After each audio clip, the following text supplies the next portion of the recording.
Kumusta mga brad? Pag-usapan natin ang bagong anti-satellite weapon system ng Russia na kayang durugin ang mga satellites ng United States.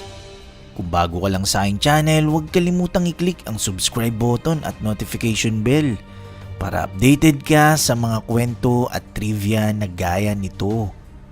Let's go! Ang US Space Command ay naglabas ng statement na ang Russia ay matagumpay na naisagawa ang missile test na may kakayang sumira sa mga satellites sa low Earth orbit.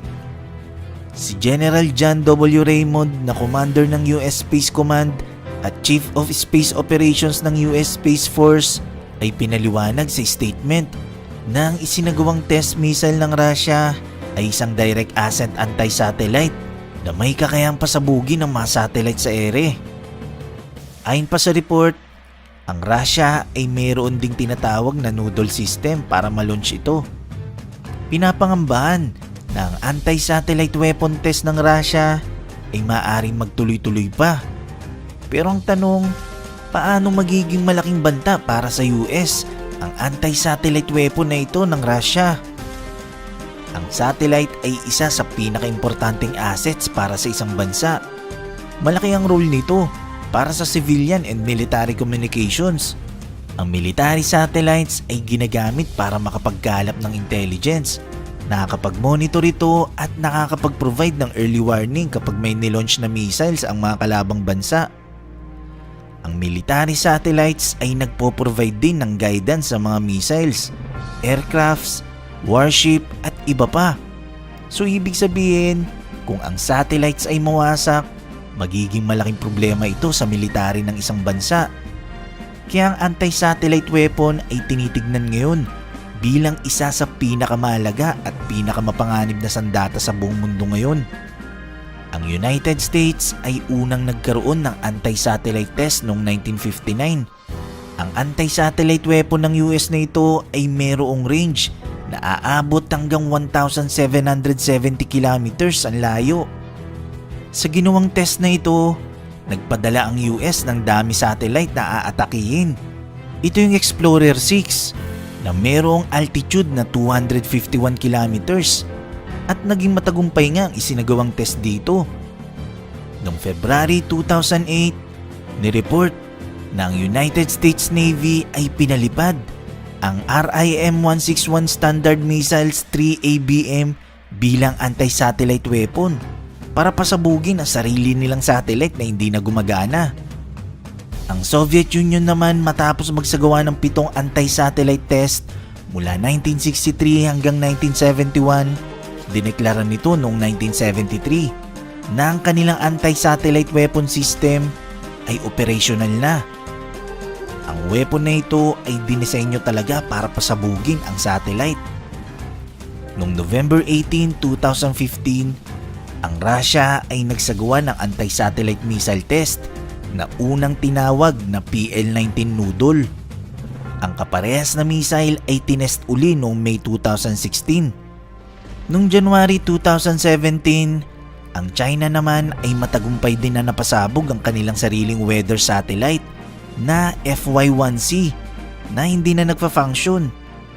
Ang pagkawasak sa satellite na ito ay lumikha ng maraming debris sa kalawakan. Noong taong 2019 naman, sa national address ng Prime Minister ng India na si Narendra Modi, matagumpay din nilang napasabog ang kanilang sariling low orbit satellite. So sa ngayon, 4 na bansa na ang nakakapag-demonstrate ng ganitong kakayahan. Ito ang United States, Russia, China at India. Ayon kay General John Raymond ng US Space Command, the United States is ready and committed to deterring aggression and defending the nation, our allies and US interests from hostile acts in space. Ito pa sabi niya, this test is further proof of Russia's hypocritical advocacy of outer space arms control proposals designed to restrict the capabilities of the United States while clearly having no intention of halting their counter-space weapons programs. Space is critical to all nations and our way of life.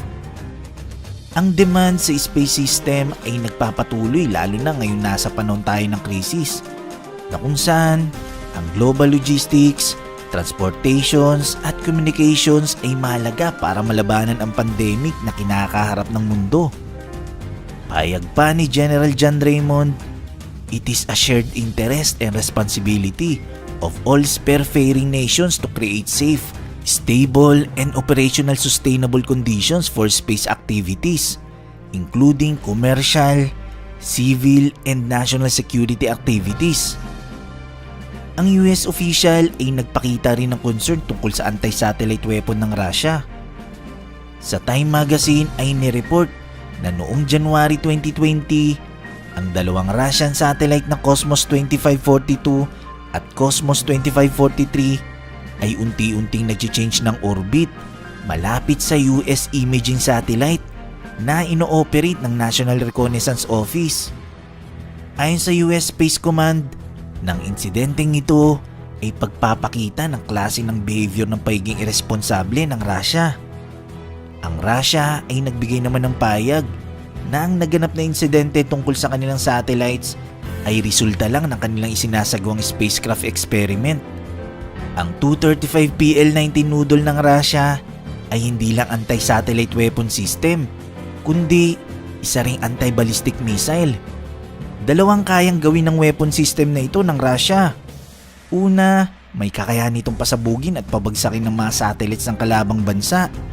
Pangalawa, may kakayahan nitong mag-intercept at maiwasan ang tangkang nuclear attack ng kalaban, lalo na sa Moscow, na capital city ng Russia, at sa iba pang mga industrial regions nito. Ang direct ascent anti-satellite weapon ay dinisenyo para pabagsakin ang mga satellite sa low Earth orbit, habang ang anti-ballistic missile interceptor naman ay nakadisenyo para pabagsakin ang paparating na ballistic missiles mula sa kalaban. Ang main developer ng system na ito ay ang JSC concern VKO Almaz Anti. Ang patuloy na pagdevelop ng Russia sa ganitong klase ng sandata ay meron lang na iisang layunin. Ito ay ang mapahina ang pagiging epektibo ng US military at makuha nilang kontrol kung sakaling tumaas lalo ang tensyon sa dalawang bansa. Kaya ang US ay patuloy na nagde-develop ng kanilang space assets. Ito ay para masabayan nila ang mabilis na pagiging advance ng sandata ng Russia at China sa kalawakan. Nagustuhan mo ba ang kwentong ito? I-click na ang like button at i-share ang video na to. Mag-iwan lang ng komento para sa inyong mga saloobin. Maraming salamat. Hanggang sa muli.